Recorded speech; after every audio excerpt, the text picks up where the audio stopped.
Hey guys, welcome to the second in the series of videos that I'm planning to make. So in the first one, we spoke about some priorities for beginners. We spoke about adherence, consistency, and effort. Great. Now that you have all of that knowledge, all of that information, and you kind of have like a perspective on training, what if you don't have a coach to guide you with your training itself, right? So I thought I'd make a short video on setting up a very basic training plan for yourself. So we're going to start from what your goal is, right? For simplicity's sake, I've kept it to just three. Your goals could be a lot more in depth, a lot more personal to you, but we're going to discuss only from the perspective of training. So for this purpose, I'm going to classify it as fat loss. Gains basically is muscle gain or strength, and both is basically body recomposition, which can happen if you're a beginner or a newbie, right? So now, in light of what your goal is, whether it is one of these or maybe it's both of these, which is body recomp, we're going to look at what you're going to prioritize in your training, right? Now, in your training, you could either do strength focused work, which would basically be what I would call movement intentionality, where you would load the bar up or pick up a heavy pair of dumbbells and you would focus on moving them from point A to point B as forcefully as you can. As compared to, let's say, something like a bodybuilding method where you're going to focus on feeling the right muscle work, feeling a pump and a burn in that muscle, right? And the other thing that we're going to talk about is conditioning or cardio. Now, keep in mind I've kept options as few as possible for simplicity's sake, and for a beginner this could work pretty well for a while. So now, let's say your goal is fat loss, right? Should you do any strength focused work, any bodybuilding type work? Should you do, or should you just do cardio work? Now, as far as fat loss goes, I would say nutrition is going to be the prime driver. Your training should still be focused on building physical capabilities and skills as much as possible, because if you just look at training as a way to burn calories, you're going to leave a lot of the benefits on the table. So for that sake, whatever it is that you're going to do, a good chunk of your training is going to be focused on strengthening your full body. So strength is kind of the foundational quality for all other athletic qualities. Let's say you want to run faster, you want to jump higher, you want to be faster on the field of sport, whatever it is, strength is going to be the foundational quality that is going to play a huge role in helping you develop that.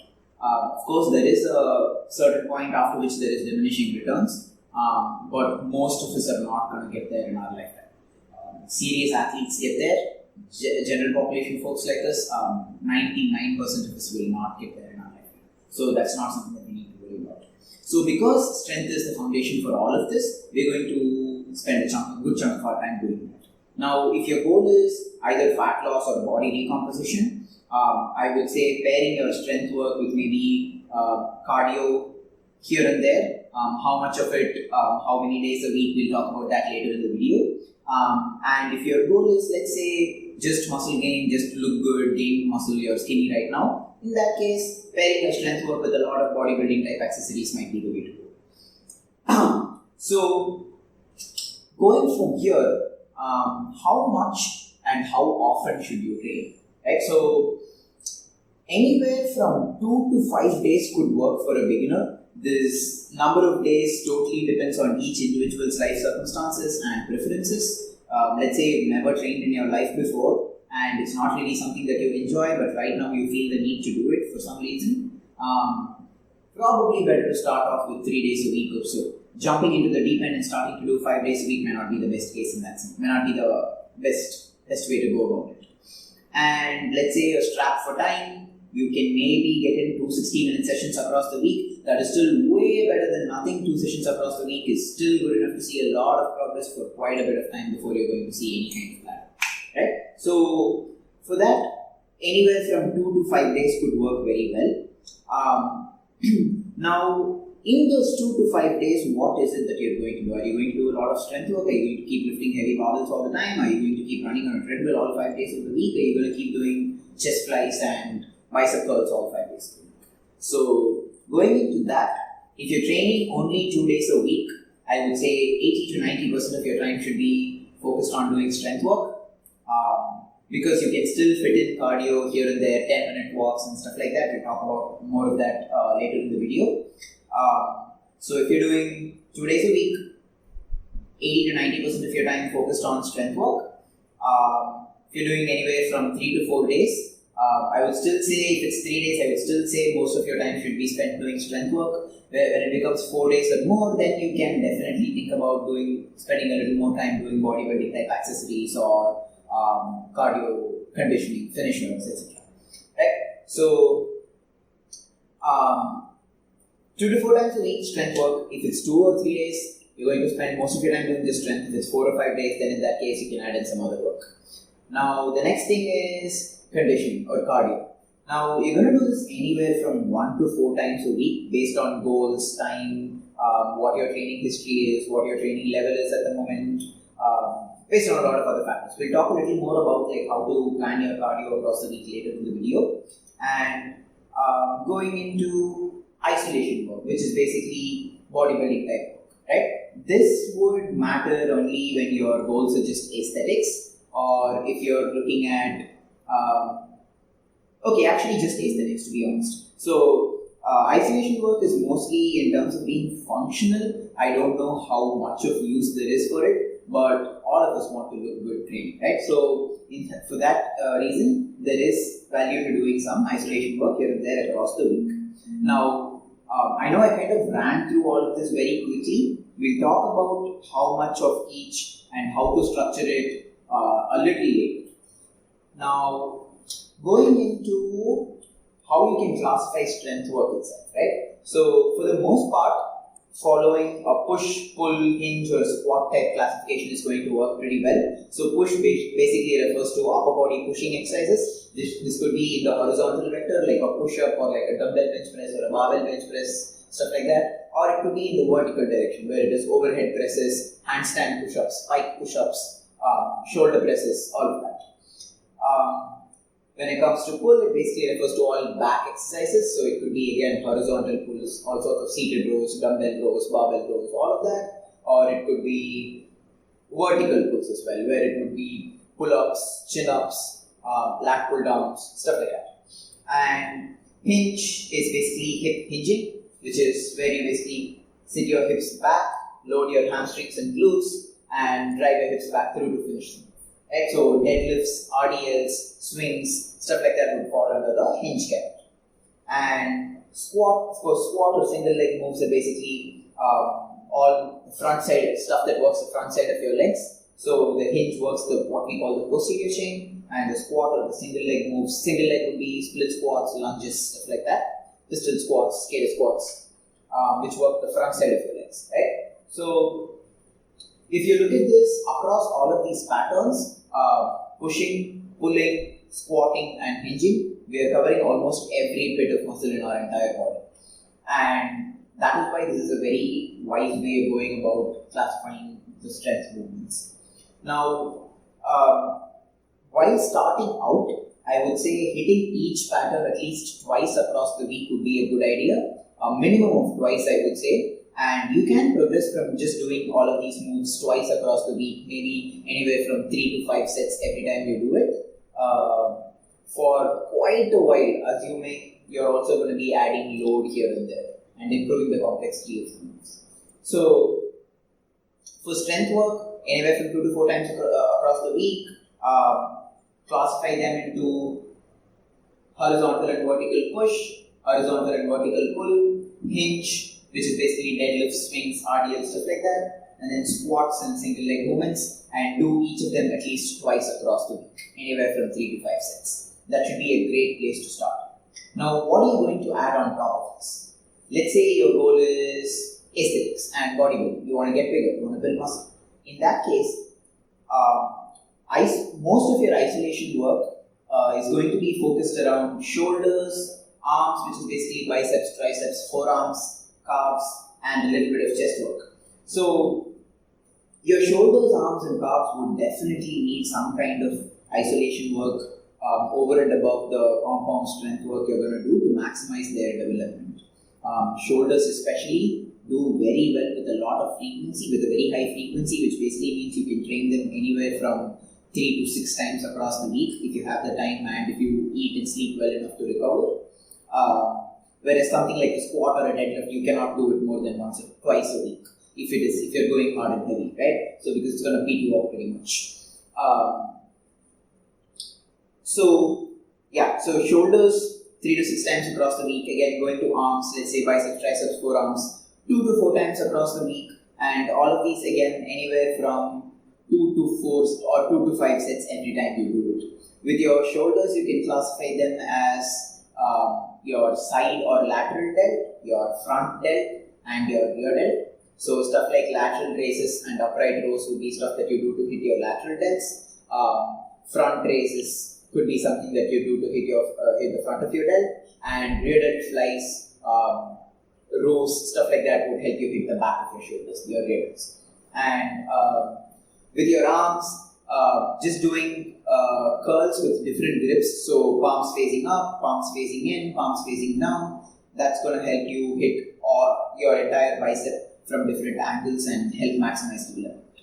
And when it comes to triceps, again, putting your elbow overhead, that way, over your shoulder, and extending your elbows from there is going to be one type of movement that you're going to do. The other is going to be arms by your sides, where you just lock your elbow out. So to begin with, even a simple skull crusher variation and a tricep push-down variation on a cable machine would work great.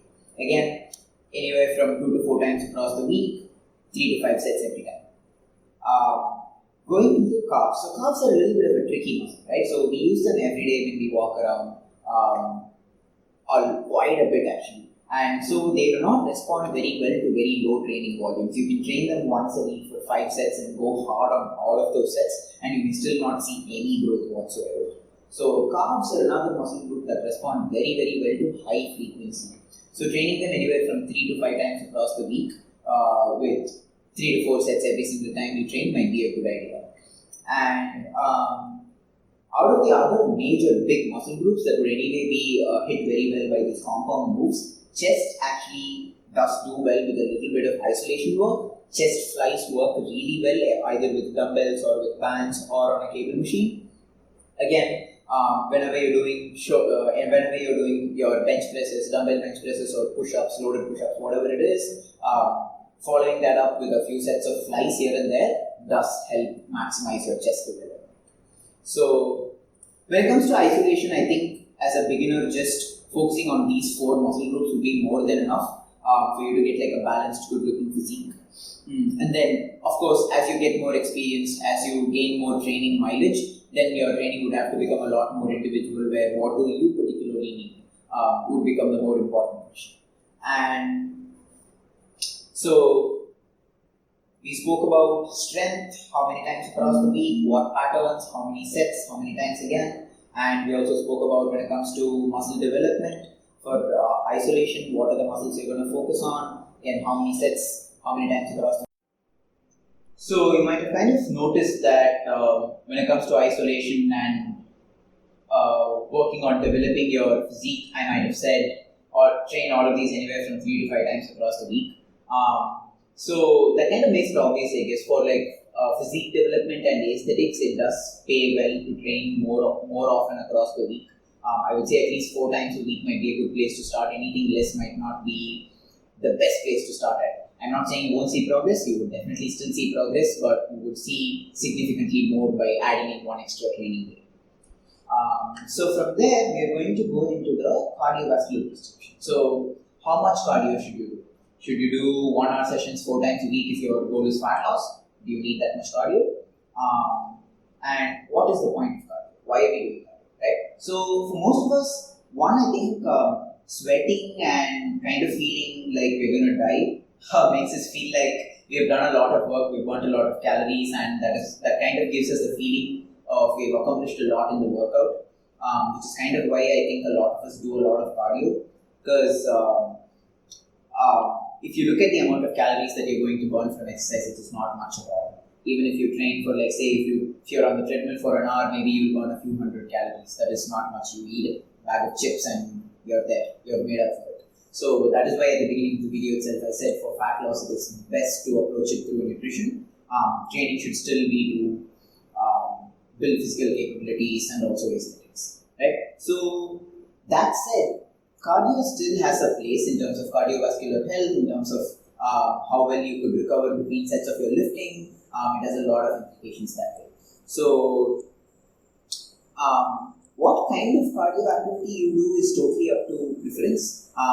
MIS and LIS basically stand for medium intensity steady state or low intensity steady state, which is basically slow paced, long intensity work.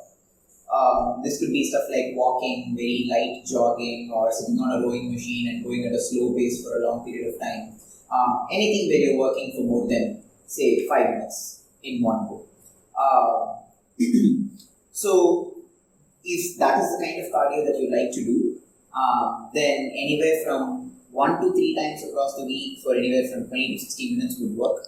The range is there because if you're doing, say, 3 times across the week, maybe you could get away with doing just 20 minutes every time. But if you're going to do cardio just once across the week, I would say, and that too it's going to be like something like walking or very slow jogging or something like that, I would say anywhere from 40 to 60 minutes might benefit you really well. And let's say that's not really a cup of tea, right? Let's say you like doing HIIT or conditioning type workouts, and that helps with adherence also and consistency with your workouts. In that case, you could throw that in as finisher on maybe all of your training days, in which case you'll be doing it 4 times across the week, and maybe keep it to short durations, maybe 5 to 15 minutes, 10 minutes, something like that. Or maybe if you like to do slightly longer conditioning sessions where maybe you do just conditioning by itself, doing it 1 or 2 times across the week, 20 to 30 minute workouts with like a lot of breaks in between and interspersed with high intensity activities could be a good way to go about it. Now that said, I do think there is a better way to get your cardiovascular activity. So coming to the last point, what do I think is the best cardio? So sporting activities or surfing, hiking, trekking, basically where your mind is engaged with doing other things, where you're picking up a lot of skills, where you're also kind of learning other things apart from just burning calories, is kind of my pick for the best form of cardio. Also because, let's say you go try to play some sport, all of the other work that you're doing in the gym should kind of get you better at that activity, right? If you're playing, say, basketball and you've been lifting for a month or 2, you should be stronger, you should be able to jump higher, you should be able to hold your ground better when someone is backing into you. So that's just an example. So I think the best form of cardio is definitely something that also keeps you mentally engaged and makes it fun for you. Is that sustainable in the long run? And if it's a sport, then even better. You could use that as a gauge to see if your training is actually working to build your physical capabilities. Right? So that is why I think those kind of activities are the best form of cardio. Again, this is just my opinion. This is not based on any scientific fact. I think this is the best way to do it. If you feel like no, you like something else better, go for it by all means, right? And so in addition to this, I will also put up a couple of basic 3 days a week and 4 days a week training templates. Look for it in my highlights. I will put it up over there. It's going to be up forever. And thank you for watching the entire video. I am quite surprised that you stuck around.